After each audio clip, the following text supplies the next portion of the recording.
Welcome back to Sip and Talk. So glad you could join us today. Great to be here. We're diving into a really big, complex question today. It comes from our good friend and loyal listener, Micky, over in Taiwan. Micky, yeah. His big question is pretty straightforward, but it really packs a punch. Will China really attack? Yeah, that's the question on a lot of people's minds, isn't it? You hear it everywhere. Boardrooms, living rooms, definitely in policy discussions. There's just so much noise around it. So our goal today really is to try and cut through some of that. We want to unpack this whole thing from an international perspective. Right. We're not, taking sides here. Just looking at the facts, the history, the sort of strategic stuff going on underneath. We want to help you, and Micky, of course, get a clearer, maybe more nuanced picture of what's actually happening. Exactly. And just for context, we're recording this in 2025, and Donald Trump is the sitting U.S. president. So that's kind of the lens we're looking through right now. Right. That's the backdrop. And to help us tackle Micky's really excellent and timely question, we've broken our Sip and Talk down into four main areas today. Okay. First, we'll look closely at China's history of, attack warnings. Right. Compare the talk with what actually happened. Mm-hmm. Second, we'll get into that infamous phrase, China's final warning, which actually has a bit of a funny history to it. Oh, yeah. Okay. Then we'll go a bit deeper. Beyond the headlines, look at the strategic meaning behind these patterns. Right. And finally, we'll talk about why, despite all the talk and the history, caution is still really, really important for Taiwan and, frankly, for the rest of the world. Okay. Sounds like a plan. I'm really looking forward to this one. It's one of those topics where everyone seems to have a strong opinion, but when you actually start peeling back the layers, there's so much more going on than just the surface stuff, Absolutely. It's complex. So let's get into it. Let's try and think critically as we go. Let's do it. Okay, so this first point. If you follow geopolitical news at all, you've probably noticed this pattern. China says pretty often something like, if you dare to do X, we will attack Taiwan. It feels like a recurring movie plot, doesn't it? It really needs to have that feel, yeah. What we're seeing, essentially, is it's a kind of deterrence language tool. Mm-hmm. You hear these really strong statements from official Chinese government channels, state media, even those, very vocal nationalist netizens online. Right. You can almost think of it like a checklist. Does the political language, the bark, actually match up with real-world military action, the bite? More often than not. Mm-hmm. Well, but let's actually run through some of these dare X will attack scenarios and see what really happened. First one, Taiwan declaring independence. China, President Xi himself, the Ministry of Defense, they've hammered this home again and again. Taiwan independence means war. Mm-hmm. A very clear line, supposedly. But, okay, when Taiwan's current president, Lai Ching-te, said, ROC Taiwan is a sovereign country. Or think back to leaders like Li Tenghui with his two-state theory. Or Chen Shui-bian saying one country on each side. Mm-hmm. What actually happened? Right. The rhetoric got really hot, definitely. But a direct attack, no. No attack happened. Yeah. Intense words, but the military action didn't follow. Okay, so that's one. What about U.S. officials visiting Taiwan? That always stirs things up. Remember Pelosi's visit in 2022? The tension was, palpable. China warned about serious consequences. Oh, yeah, I remember that clearly. The warnings were dire. Mm-hmm. But what happened? She came, she met with officials, and then she left. Right. Now, China did respond. They held these huge military drills, really unprecedented, basically circling Taiwan. But a direct attack on the island itself, nope, didn't happen. The drills ended, the immediate crisis kind of faded. And what about U.S. troops? Having them stationed in Taiwan, China's language on that has been things like intolerable, a prelude to war, super strong stuff. Extremely strong. Yet back in 2021, it was publicly confirmed that, there were small numbers of U.S. Special Forces, military advisors on the island. Mm-hmm. And again, that so-called red line being crossed, it didn't trigger a war. Mm-hmm. The predicted conflict just didn't materialize. Okay, so visits, troops. What about the constant flow of U.S. arms sales and the increased military exchanges with Taiwan? China always calls these serious provocations. Consistently. Yeah. Every single time. But the U.S. keeps selling arms. Arguably, the frequency and sophistication have even gone up, and still, no direct attack. That's a pattern. It really is. Yeah. And you see the same thing with Taiwan trying to participate in international groups like the WHO, APEC, even the Olympics. China says it's absolutely impermissible. They protest loudly, put on diplomatic pressure. But no military strike. Exactly. It's remarkably consistent, isn't it? Even something like the Taiwanese president just transiting through the U.S., China calls that a major provocation. Okay. But Tsai Ing-wen did it, Lai Ching-te did it. They met with high-level U.S. folks. And still, no attack. It leads to angry statements, maybe some drills, but not the invasion they threaten. And don't forget the whole referendum thing. That's been a supposed red line forever. A referendum means war. Now, okay, Taiwan hasn't held a formal independence referendum, but the discussion about Taiwan's future, that's been constant. Right, the talk is always there, and even that hasn't triggered an attack. And one last one. Think about allies like Japan or the U.S. making statements about defending Taiwan. Yeah, Biden said it multiple times. Abe said similar things when he was PM. And China warns, external interference will pay a price. But the response? Mainly diplomatic protests, not military action against Taiwan or the U.S. or Japan. So when you lay it all out like that, it seems pretty clear. Even when these red lines get crossed, either directly or partially, China's usual response is, what? Military exercises, maybe some economic pressure, angry diplomatic notes? But not direct military engagement, not the big one. It really highlights a complexity in their strategy, doesn't it? It's a lot of saber rattling, maybe. But the sword tends to stay in the sheath. Yeah. It suggests they're choosing to project strength differently. Through words, drills, not actual fighting. It's almost like a strategy of non-action in a weird way, designed to achieve political goals, maybe wear people down, manage perceptions, but without the massive cost and risk of a real war. A strategy of non-action. I like that. And it kind of feels sometimes like this running joke in international politics, which, hey, brings us perfectly to our next point. China's final warning. Oh, it absolutely has become a classic bit of international political black comedy. Yeah. It's like that friend, the one who's always saying, okay, this is it, last chance. I really mean it this time. Yeah. Totally know that friend.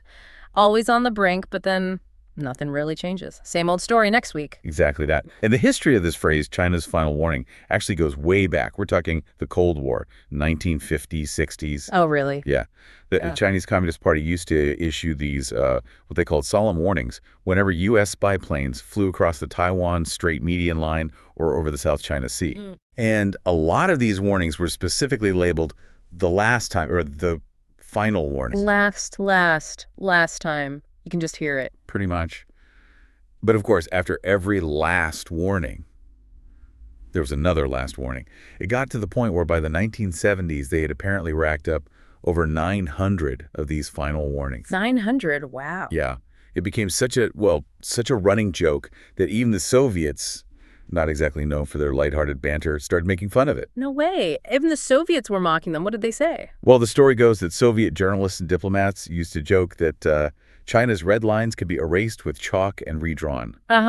That's brilliant. And my favorite one is supposedly, as long as you draw the red lines fast enough, no one can catch up. Oh, that's perfect. That's just fantastic. And you totally see that same feeling today, right? In all the internet memes. This time, it's really the final warning. Or, okay, last time for real now, guys. Like, everyone's in on the joke. It really is. It just highlights how flexible, almost like elastic, these Chinese red lines seem to be.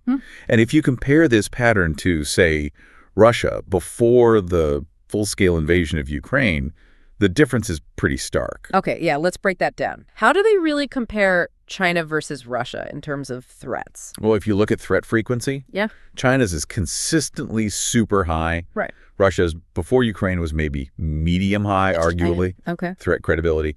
China's has gone down over time, largely because of this cry wolf thing. Russia's was seen as higher initially, though obviously that's been questioned a lot since the war actually started and didn't go as planned for them. Right. Then action. China. Mostly big drills, economic punishments, diplomatic yelling.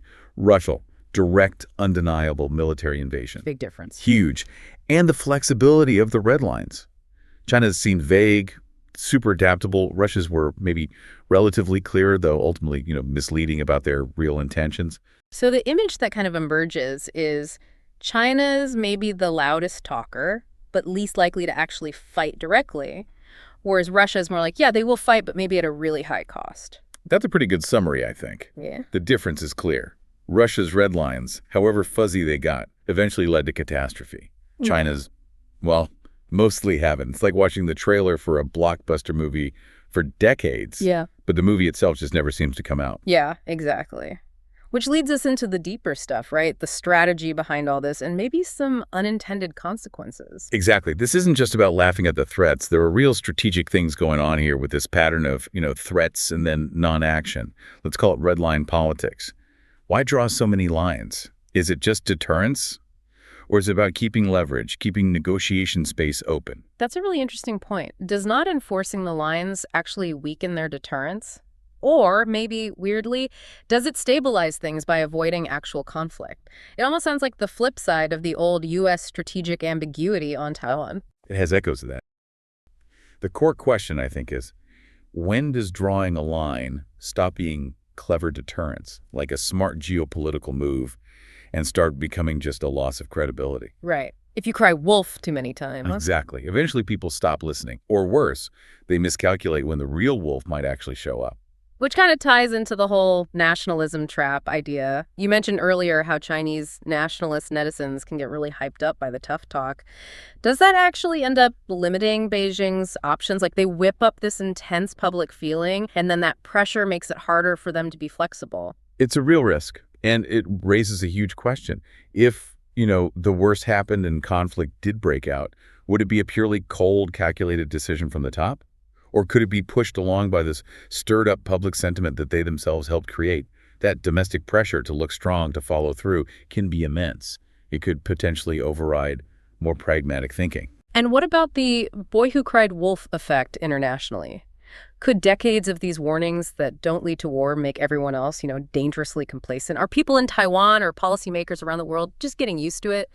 Thinking, China always just talks. It's a really provocative thought, isn't it? Yeah. If a surprise attack did happen, say 2027, 2035, after all these years, would the world actually be ready? Yeah. Could we become so numb to the warnings that our collective guard is just down? History has plenty of examples of powers misjudging threats because they'd heard them too often before. And if these red lines are never really enforced, do they just kind of fade away? Do they become new norms? You hear about salami tactics or norm shifting, where things that used to be unthinkable red lines, like, say, a small U.S. military presence or Taiwan strongly identifying as independent, just slowly become the accepted reality because nothing happens. That's a crucial point. If the lines are crossed repeatedly without major military consequences, does China's deterrent power just slowly evaporate, like a threat that's past its expiration date? So you see, it's way more complicated than just mocking the rhetoric. There are deep strategic, psychological, even domestic factors all tangled up here. Definitely a complex dance. No easy answers. And while it's, frankly, easy sometimes to make light of China's threats because they so often don't lead to war, we really have to stress this is still a serious language war. It's cognitive warfare. Right, even without bullets flying. Exactly. It's designed to affect minds, to weaken resolve, to shape how people remember things over the long haul. It's a different kind of battlefield, but it's still a battlefield. That's a really important way to frame it. So, thinking about all this, who's playing the smarter game here? Let's look at China's cleverness first. Well, China's cleverness, you could argue, is in this low-cost deterrence model. Use aggressive language, military posturing, test the boundaries, maybe achieve some goals without the immense cost of war. There's also definitely a psychological element trying to foster self-censorship in Taiwan, maybe keep allies guessing. And they're very good at playing the international ambiguity card, always insisting Taiwan is an internal affair to try and muddy the waters and prevent clear international backing for Taiwan. But the big risk for them, as we said, is that credibility problem, right? Yeah. If you shout too long without acting, people might just stop believing you. Your deterrent reality starts to fray. Precisely. That loss of credibility is a huge long-term cost. Yeah. Okay, so what about Taiwan's cleverness in all this? Yeah, what's their strategy? A lot of it seems rooted in its own form of strategic ambiguity. Not formally declaring independence helps keep crucial international support, especially from the U.S. There's also incredible democratic resilience. Despite the constant pressure, the drills, the cyber attacks, Taiwanese society hasn't just collapsed in fear. And they're very focused on international engagement, deepening ties with the U.S., Japan, Europe. The goal there is to constantly raise the potential cost for China if they did decide to act militarily. Make it seem like too big a price to pay. But there's a danger in that resilience too, isn't there? Could the Taiwanese public get too used to it, too complacent, maybe even start mocking the threats too much and letting their guard down? Like you said, a fine line between resilience and complacency. It's absolutely a tightrope walk. Yeah. Which brings us to endurance. Who can last longer in this standoff? Good question. China seems to believe it can play the long game. Wait for a historical opportunity, maybe a political shift in Taiwan, maybe a big change internationally to achieve unification, preferably without a fight. They have strong state control, no elections to worry about, which allows for very long-term strategic patience. But they also have those internal pressures we talked about, right? Economic issues, youth unemployment, the nationalism they've stoked, potentially boxing them in. That could affect their endurance too. It definitely creates internal tensions. Now, on Taiwan's side, endurance comes partly from this crisis just becoming normal. For many people, the threats are just background noise now. And the democratic system, while maybe messy, allows society to adapt and self-correct. That's a kind of democratic resilience. But the risk there is memory fatigue, maybe? Crisis apathy. People might start over-relying on the idea that the U.S. will always step in, or just, make jokes about China without really thinking about the actual risks of war, like hearing the fire alarm go off every single day. Eventually, you might ignore it. And that really leads to the absolute crucial question, especially for Taiwan, but for everyone involved. Are we actually ready? Yeah. I guess the punchline to this whole thing is kind of like, jokes aside, you still have to prepare for war. Taiwan can't just laugh off the wolf forever. It has to be ready for the possibility, however unlikely it seems some days, that the wolf might actually show up. Exactly. And real readiness isn't just about military hardware. It's much broader. It's about societal, psychological readiness, not panic, but resilience, calm judgment. It's about information security awareness, knowing how to spot cognitive warfare, fake news, infiltration. That's huge these days. Definitely. It needs a sustained, consistent diplomatic strategy. Not just one government's policy, but something the whole country agrees on long term. All right. And, crucially, it involves building up civil defense. Something like Finland's model, maybe all-citizen defense, but not agitated. Preparedness becomes part of life, but without creating constant anxiety. So wrapping this up, maybe the core takeaway is being smart isn't just about winning arguments online or having the cleverest strategy on paper. Endurance is about the depth of the whole society. Yeah. China's threats might look like shadow boxing that never connects, but Taiwan's maybe seeming unconcern could lead it to drop its guard. Both sides have vulnerabilities. It seems like, yeah, we can laugh at the other side for maybe not having the guts to follow through, but we also have to ask ourselves if we had the brains, the foresight, to navigate this really complex long-term situation. Well said. We need to hold on to our beliefs, absolutely, but also prepare ourselves mentally, societally, for whatever might come. It's been a really, really important discussion. Thanks for walking us through it. Absolutely. Thanks for joining us for this Sip and Talk. And hey, remember to subscribe to Sip and Talk wherever you get your podcasts. And definitely give a big shout out with a little chuckle to our good friend Micky and his awesome YouTube channel, Micky to Life. He's got cool memes, great music, wine tasting, travel vlogs. Check it out. Sounds great. See you next time. Goodbye, everyone.